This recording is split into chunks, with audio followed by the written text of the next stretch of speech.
अस्सलाम वालेकुम जी, मैं हूं ज़िया बलोच और आप मुझे सोशल मीडिया प्लेटफॉर्म्स पर मुलाहिज़ा फरमा रहे हैं। सामीन, मुस्लिम लीग नून की चीफ़ ऑर्गेनाइज़र मोहतरमा मरियम नवाज़ साहिबा आज बिहाड़ी तशरीफ़ लाई हुई थी और उन्होंने अगरचे बहुत सारी गुफ्तगू की जिसमें वो तीली लगाने वाली और हाथ में माचिस लेने वाली बात भी थी, लेकिन उस पर दोबारा और किसी और नशिस्त में बात होगी। लेकिन एक बात उन्होंने कही, उन्होंने कहा जी इमरान खान साहब, योर गेम इज़ ओवर, आपकी गेम ख़त्म हो चुकी है। लेकिन मैं बड़े एहतराम के साथ एक सवाल मोहतरमा मरियम नवाज़ साहिबा से भी करता हूँ और बाकी लोग से भी, अरबाब इख्तियार जो यहाँ ताकतवर हल्के हैं, उनसे मेरा एक सवाल है और बिल्कुल ही मासूमाना किस्म का सवाल है कि अगर इमरान खान साहब की गेम ओवर हो चुकी है और सारे लोग उसे दिल से छोड़कर जा रहे हैं, तो आखिर क्या वजह है कि जो भी इमरान खान को छोड़ने के लिए आता है, ऐलान करता है, वो साथ रो क्यों पड़ता है? ये मेरा एक सवाल है। इब्रारुल हक हों, वो आज आए, उन्होंने गुफ्तगू की, उन्होंने अगरचे इमरान खान को छोड़ने का ऐलान डायरेक्ट इस हवाले से नहीं किया, लेकिन उन्होंने कहा जी मैं सियासत ही छोड़ रहा हूँ, और साथ वो बंदा रो पड़ा और लोग उससे सवाल करते रहे। वो इस पोजीशन में नहीं था कि लोगों को बता सकता। इसी तरीके से मुराद रास, सूबाई वज़ीर तालीम थे साहब, उनसे भी जब वो आए तो उनसे बोला नहीं जा रहा था, लोग उनसे सवाल कर रहे थे, बल्कि लोगों ने कहा जी आप ये बताएं बाकी मामलात पे क्यों नहीं रोते, तो वो लोगों को जवाब देना भी सहाफ़ियों का उसके लिए नहीं था, इतनी जुर्रत नहीं थी। इसी तरीके से जयप्रकाश देखें, सिंध के जनाब एक अक़लियती रहनुमा हैं PTI के, वो भी जब गुफ्तगू करने के लिए आए थे तो रो पड़े थे। बस मुझे ये बताएं कि इमरान खान को तो आपने तबाह कर दिया, बदनाम कर दिया, ख़त्म कर दिया, मुल्क दुश्मन, गुंडा, पत्नी, क्या क्या आपने साबित कर दिया, लेकिन आखिर क्या वजह है कि जब लोगों से आप उनकी तलाक दिलवाते हैं, जो भी तलाक देता है वो आकर रो पड़ता है, इसकी वजह क्या है? ये सवाल उधार रहा। लेकिन आज जो मैंने बात करनी है वो है आज की एक अहम तरीन प्रेस कॉन्फ्रेंस की। ये प्रेस कॉन्फ्रेंस पीपल्स पार्टी के रहनुमा अब्दुल कादिर पटेल ने ये प्रेस कॉन्फ्रेंस की और कराची बैठ कर की। अगरचे पीपल्स पार्टी की तरफ से शर्जील मेमन साहब इस हवाले से प्रेस कॉन्फ्रेंस करते रहते हैं, दर हकीकत उनकी असल में मजबूरी है, क्योंकि वो पार्टनर हैं गवर्नमेंट के और एक मेन स्टेक होल्डर हैं, उनके पास वजारत ख़ारजा है और बहुत सारी वजारतें हैं। तो अगर वो ना बोलें तो फिर हुकूमत कहती है, नून लीग कहती है कि आपके कुछ दाल में काला है, लिहाजा उन्हें अपनी हर मोहब्बत का यकीन दिलाने के लिए हर रोज़ कोई ना कोई ऐसी कुर्बानी देना पड़ती है जिससे अंदाज़ा होता है कि वाकई जी वो शरीफ बरादरान से इंटेक्ट हैं और वो उनके साथ खड़े हुए हैं। इस हवाले से दो बंदे उन्होंने मुख्तस कर रखे हैं। शर्जील मेमन साहब, अब ऐसे लोगों को वोकल कहें या कुछ कहें, बहरहाल वो बहुत कुछ बात करते रहते हैं। और दूसरे जो अगर कोई ज़्यादा डोज देनी हो तो उसके लिए अब्दुल कादिर पटेल साहब हैं।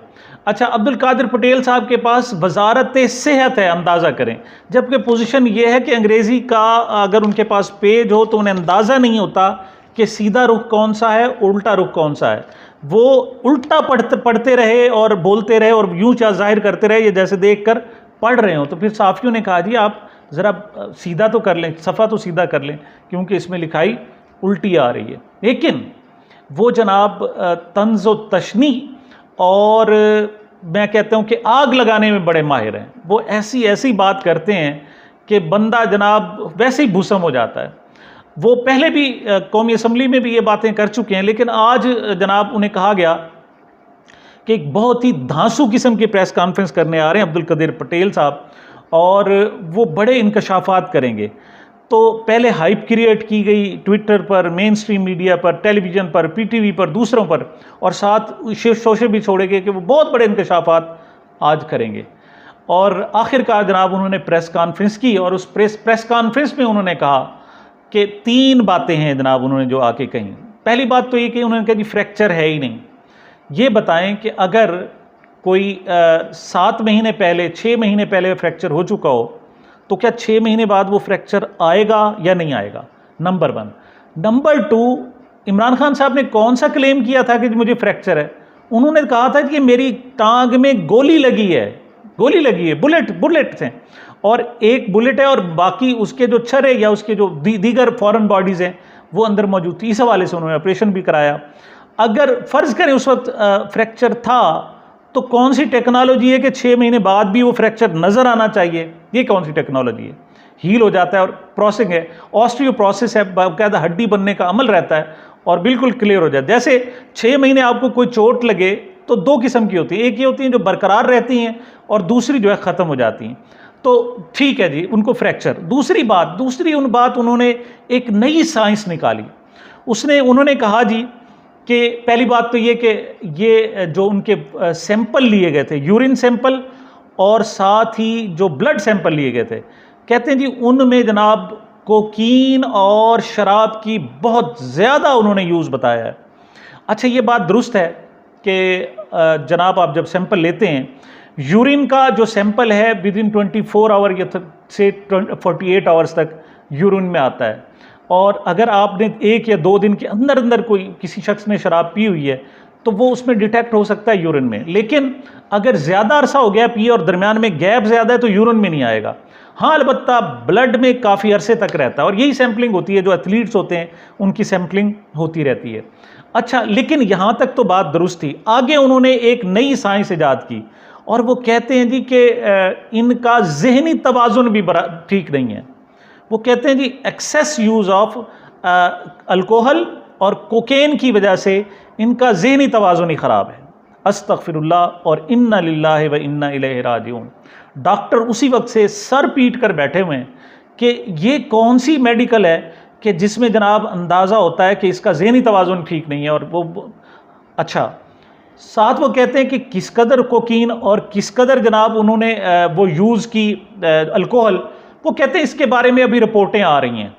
भाई चंद घंटों बाद तो रहती नहीं है, और ये 9 मई का वाक़या है, 26 को आप आकर प्रेस कॉन्फ्रेंस कर रहे हैं 17 दिन बाद, और अभी भी कहते हैं कि रिपोर्टें नहीं आई। ये बताएं, ये रिपोर्टें कोई तामीर हो रही हैं?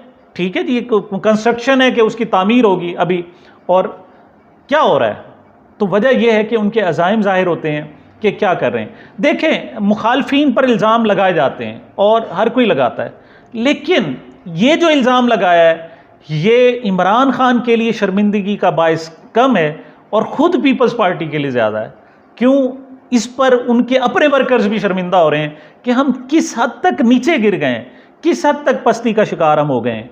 और जो लोग हैं वो तमाशा देख रहे हैं, वो कह रहे हैं देखो यार, पाकिस्तान की सियासत यहाँ तक भी आनी थी।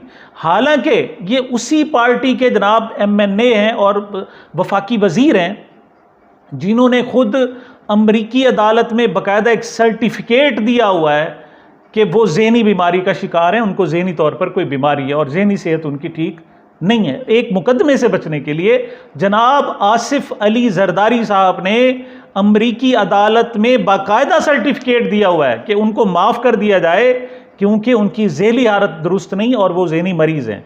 मतलब जिनका अपना कायद लोगों को बाकायदा रिटर्न सर्टिफिकेट देता है अदालत में, वो लोग दूसरों पर एतराज़ करते हैं कि जनाब उस बंदे की ज़हनी हालत दुरुस्त नहीं। वो कहते हैं मैं तो पहले ही कहता रहता था कौमी असम्बली में, मैंने कहा था कि इस बंदे की ज़हनी हालत ठीक नहीं है और इसका दिमाग ख़राब है, ये अल्फाज थे। अच्छा, हालांकि जो शराब की बात करें जनाब, सबको पता है कौन पीता है और कौन नहीं पीता है। और यहाँ तक कि आपको याद होगा यही शर्जील मेमन साहब PTI पीपल्स पार्टी के सूबाई वज़ीर जो इस वक्त हैं, ये गिरफ़्तार हो गए करप्शन के केस में और वहाँ से उन्हें हस्पताल मुंतकिल कर दिया गया और ये कई महीनों तक हस्पताल में लग्जूरियस लाइफ एंजॉय करते रहे। उसमें एक दिन विज़िट किया साबिक chief justice retired Saqib Nisar ने as a chief justice of Pakistan, और वहाँ वो उस कमरे में चले गए तो वो देख कर वो हैरान रह गए और बहुत कुछ था। उनमें बोतल भी उन्हें मिली जनाब, बोतलें, और शराब की बोतल थी, सबको पता था शराब की बोतल है और ब्रांडेड। उन्होंने पकड़ ली और चीफ जस्टिस भिजवाता है उसकी लिबर्टी के एग्जामिन के लिए, और जो उसकी रिज़ल्ट आता है जी वो पता चलता है इसमें शराब नहीं है बल्कि शहद है। ये लोग जो शराब को शहद बना देते हैं, आज वो इमरान खान पर इल्ज़ाम लगा रहे हैं कि इमरान खान ज़हनी तवाज़ुन उसका ख़राब हो गया है, वो इस काबिल ही नहीं है कि वो सियासत कर सके। ये वो लोग हैं। और दूसरी भी सुन लें, दूसरी जो पार्टी सबसे बड़ी पार्टी है जिनकी मरियम नवाज साहिबा, उनके वालिद प्लेटलेट्स का जाली सर्टिफिकेट दे के जाते हैं, जाली रिपोर्टें दे के जाते हैं। और वो 4 हफ्तों के इलाज कराने के लिए जाते हैं और 4 साल बाद, 4.5 साल बाद भी नहीं आते और उनसे कोई पूछने वाला नहीं है। और अपने मुखालफीन को वो पस्ती, एक हद होती है, पस्ती से भी नीचे गिरकर गलाजत की हद तक जाकर वो उन पर वार कर रहे हैं। जी, ये तो देखते हैं बहरहाल आगे क्या होता है। दूसरी बात ये है कि ये जो आज फिरदौस आशिक अवान साहिबा को लाया गया, उन्होंने आके प्रेस कॉन्फ्रेंस की और उन्होंने कहा जी मेरा कोई ताल्लुक़ नहीं है जनाब, मेरा कोई ताल्लुक़ नहीं है। ये बताएं फिरदौस आशिक साहबा, आपको किसने कहा था आपका ताल्लुक़ है? जो ताल्लुक़ वाले थे वो तो गिरफ्तार थे। आपका अगर ताल्लुक़ होता तो आप बैठे रहती। जहांगीर तरीन का अगर कोई ताल्लुक़ होता बैठे रहते, अलीम खान का कोई ताल्लुक़ होता बैठे, वो शाह महमूद की तरह वो जेल में पड़े होते। ये आपका कहाँ से ताल्लुक़ आ गया? और मैं सिर्फ रिकॉर्ड की दुरुस्तगी के लिए आपको बताता चलूँ कि इमरान खान ने इनको चलाने की बहुत कोशिश की। ये पीटीआई के ज़राए बता रहे हैं कि उनको वफाक में चलाने की कोशिश की, बहुत बड़ा स्कैंडल आया, करप्शन का स्कैंडल आया, इनको हटाया, इन्होंने फिर कस्में खाई, वादे किए और माफ़ कर दें जनाब। फिर इनको कहा गया कि अच्छा आप पंजाब में चली जाएं, और फिर पंजाब में आकर इन्होंने जो काम किया, आखिर हाथ जोड़ने पड़े कि बीबी खुदा के लिए तू चली जा, हमारी जान छोड़। बुज़दार साहब ने भी माफ़ी मांगी और इमरान खान साहब ने भी। तो आप कहाँ थी पार्टी में जनाब? और आज आप दावा कर रही हैं मैं पार्टी को छोड़ने का ऐलान कर रही हूँ। हाँ, अलबत्ता शर्जील मेमन, अब्दुल कादिर पटेल जैसी एक आवाज़ चाहिए जो बिल्कुल नीचे गिरकर जनाब गुफ्तगू करे, और वो फिरदौस आशिक अवान को की सूरत में मिल गई है पीडीएम को। और ये जब पीटीआई में थी उस वक्त भी हम यही कहते थे।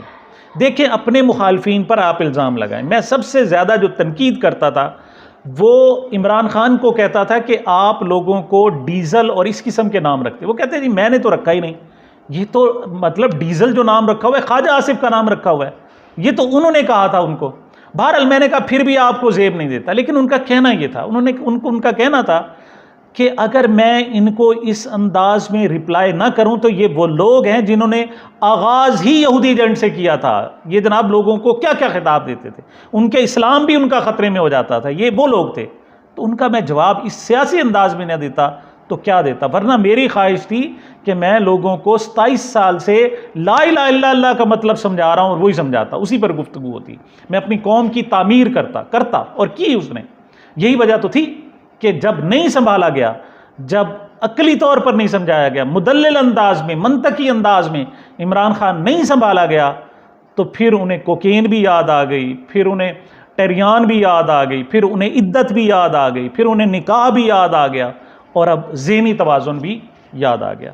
बहरहाल इमरान खान जब्र का मुकाबला कर रहा है, इस वक्त फिस्तायत का मुकाबला कर रहा है, और कौम भी बेबस है, अदलिया भी बेबस है, लेकिन वो कहते हैं वल्लाहु खैरुल माकिरीन, अल्लाह ताला बेहतरीन मंसूबा साज है। आगे देखते हैं क्या होता है। आखिरी बात जनाब मैं करूँगा कि आज इमरान खान साहब को अपनी ज़मानत के लिए 150 मुकदमे हो गए, और आज अपनी ज़मानत के लिए उन्हें अपने घर के एक मुलाजिम को भेजना पड़ा। वो रजिस्ट्री लेकर आया और मुचल के जमा कराने के लिए, तो उसको मतलब वो अनपढ़ है, उसे पता ही नहीं है। मुझे नहीं मालूम कि वाकई इमरान खान साहब इस पोजीशन तक आ गए कि उनके इर्द गिर्द, जैसे वो कहते थे, नातका बंद है और कोई मौजूद नहीं रहा कि जो उनकी ज़मानत दे सके अदालत में। तो शायद वो जो लोग मौजूद होंगे उन्होंने कहा होगा कि 150 तो मुकदमात हैं, हर मुकदमात में रोज़ाना 5-7 ज़मानतें दी जाती हैं। तो उन्होंने जनाब अपने मुलाजिम को भेज दिया, और मुलाजिम की उस वक्त कोई एजुकेशन नहीं है। तो जज साहब ने पूछा तेरा नाम क्या? कहता है जी शिरोज़। अब शिरोज़ तो नाम होता ही नहीं है, या तो शहरोज़ होता है, ठीक है जी। तो उसे अंदाज़ा, उसने कहा जी ये बताओ कि आप करते क्या हो? उसने कहा जी मैं इमरान खान के घर में स्वीपर हूँ, झाड़ू देता हूँ, जमादार हूँ।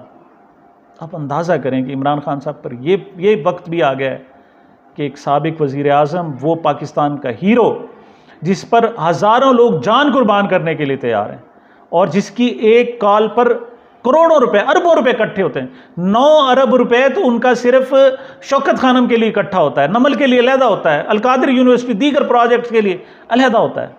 अब वो पोजीशन ये है कि उन्हें अपने स्वीपर को वहाँ अदालत में मुचल के जमा कराने के लिए भेजना पड़ा है। और उन्होंने कहा जी अच्छा, तो अगर इमरान खान, तो आप कैसे ज़मानत दे सकते हैं जनाब, मुचल के जमा करा सकते हैं? अगर इमरान खान साहब ना आए तो फिर क्या होगा? अब उसे आगे जो पढ़ा के भेजा था वही कहना था, उस पर वो खामोश रहा और उनके मुचल के जो है वापस कर दिए गए और ज़मानत नहीं हुई। तो मैं पीटीआई के लोगों से कहूँगा कि देखें, ये मुश्किल वक्त आते रहते हैं, हर एक वक्त पर आते रहते हैं, लेकिन अब भी वक्त है कि खान को तना ना छोड़ें, और खान खुदा ना खास्ता ना चला गया, ना रहा, तो पूरी कौम तनहा हो जाएगी। ये मेरा आखिरी लफ्ज़ था। सामिन, मुझे मेरे चैनल को अपनी मोहब्बत और दुआओं में याद रखिएगा। मिलते हैं एक छोटे से वक्फे के बाद।